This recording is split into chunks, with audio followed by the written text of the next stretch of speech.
oh, what happened to my IFB? Okay, I didn't know that it was out. Whoops. He was like, call back into IFB, and I had no idea that I wasn't in IFB.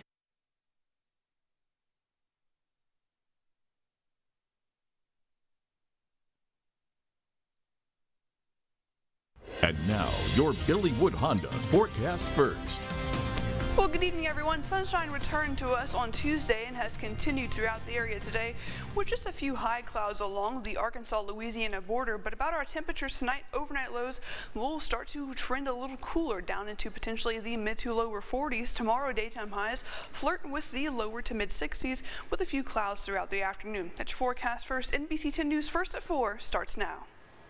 Live from the NBC 10 Broadcast Center, this is your ArkLaMiss news source. Voted best newscast and best weather. This is NBC 10 News, First at 4. Hello, and thank you so much for joining us for your First at 4. I'm Cindy Langston with your South Arkansas news. Our top story at this hour, a South Arkansas native is hard at work, taking on the role as Southern Arkansas University Tech's new chancellor. Dr. Jerry Thomas assumed the role last month and is already ensuring the campus's future and safety. J.W. Meisenheimer reports.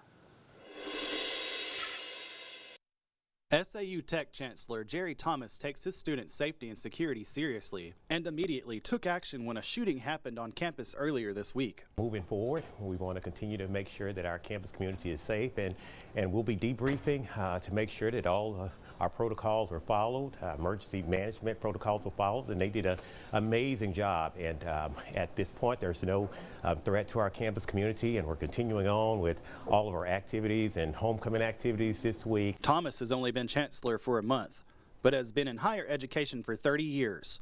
He's hit the ground running, hoping to collaborate with local businesses to bridge the skills gap that exists in South Arkansas. Working with our industrial park leaders to be able to meet that demand and creating opportunities for students in our community is one of the goals.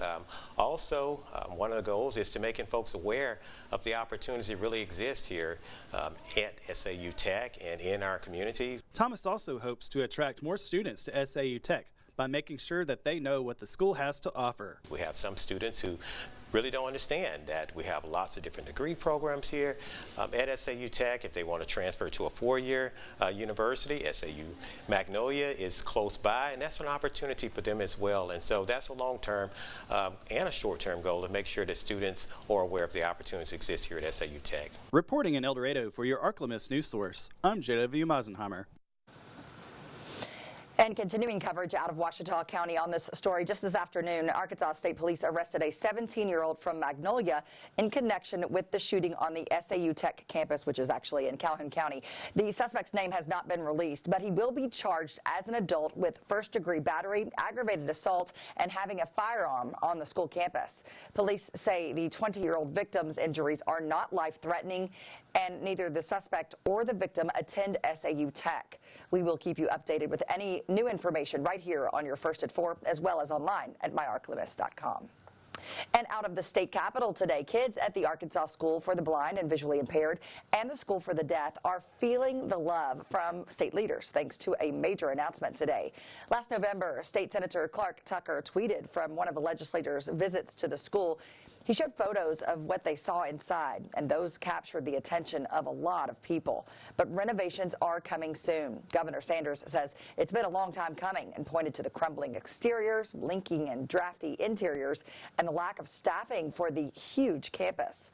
One family actually moved from Batesville to send their son to the school and said as great as the faculty was, it did leave them wanting more in terms of facilities and resources, considering what all they've sacrificed. They were at today's announcement and say now they feel hopeful. With these new improvements, we're really excited because we feel like he's going to get what he needs, and it's going to be on an equal playing field. These two schools were built as a promise to deaf, blind, and visually impaired Arkansans, a promise that they deserved a quality education just as much as any other student. Sanders did not give an exact timeline on the new buildings. She said it was just going to happen as early as possible. Construction should begin this year. And the Department of Public Safety is giving faith-based organizations Right to Worship Safely grants. More than 30 organizations applied, but only 6 will be getting the grants. 3 of those are in Little Rock, 2 in Hot Springs, and 1 is Subiaco Academy. Combined, they received over $227,000 to increase security. In order to receive the grants, the organizations had to be designated as a 501c3 organization, receive an active terrorist threat or extremist attack in the last year, and show established risk to the organization. Well, in health news tonight, the Arkansas Department of Health is investing $30 million into public health. The funds are coming from the American Rescue Plan. It will target mental health and substance abuse and develop a statewide crisis response team. And in education news this afternoon, the University of Arkansas is reassuring students who are dealing with delays when filing their applications for federal student aid. Christina Randall spoke with those at the University of Arkansas to see how the delays have been affecting them. So in the long run, this is going to be a great improvement. In the short term, it's caused a lot of angst among parents and families. The federal government has revamped the process of submitting FAFSA. According to Suzanne McCray, Vice Provost of Enrollment Services at the U of A, the revamp is to make the process easier. Most of the information will be populated by their previous tax information. So it's going to be, they've really linked that up and made it easier for parents to have all that information added to the FAFSA. McCray also says the form has fewer questions. However, the new process has caused some glitches. Whenever you change a process that is that massive and affects that many people, there can be glitches and delays. You can file for FAFSA today. The delay is how soon universities will get the information on what you qualify for. According to McCray, it's still important you send in your FAFSA form as soon as possible. Don't delay, submit your application, get it in. We will get the information in time for you to make a good college decision. Abigail David is a freshman at U of A. She is from Texas and wouldn't be able to go to U of A without the help of scholarships. Basically, my scholarship makes it in-state tuition for me, so it was a really big deal coming from Texas because it made it just as much as it would have been to go to A&M or something. She says for students in high school to not procrastinate when applying for things such as FAFSA and scholarships. If I would have spent more time doing that, then I could have gotten even more money off, and I didn't. And even now I'm applying for scholarships, like now, because some of them are still available even as a freshman. And new information tonight, one college student from Arkansas says a dream they never thought would come true has. 18-year-old Edmund Bryant graduated from North Little Rock High School just last year. Now he's attending Jackson State University. This past weekend, he got a chance of a lifetime as the Jackson State Band performed at the Super Bowl halftime show with Usher. Here's the story.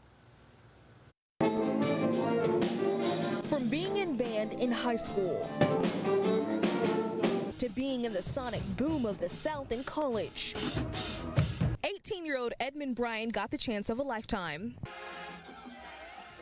Edmund, a member of the Jackson State University Band, was one of the select number of members to perform at the Super Bowl halftime show with Usher. We couldn't tell really anybody at first, but I had to tell my mom because my mom is my life support.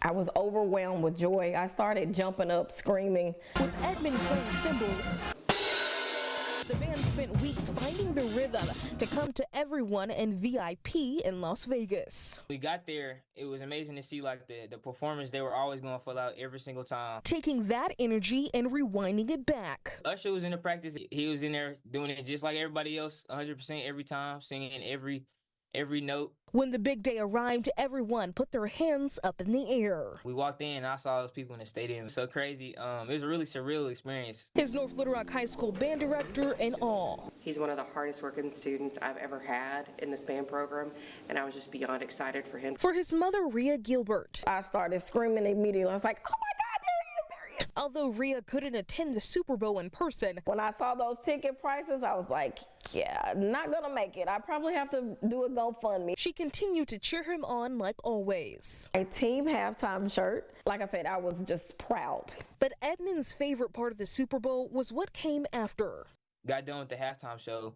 I got back to my phone and it was just blowing up. It was just blowing up. Everybody was texting me, "Oh, I saw you, I saw you." As a lifelong band member, it's nice to see Halftime getting the recognition it deserves. That being said, it's a beautiful day in El Dorado, slightly above average at 65 degrees. We'll take a full look at your forecast right after the break.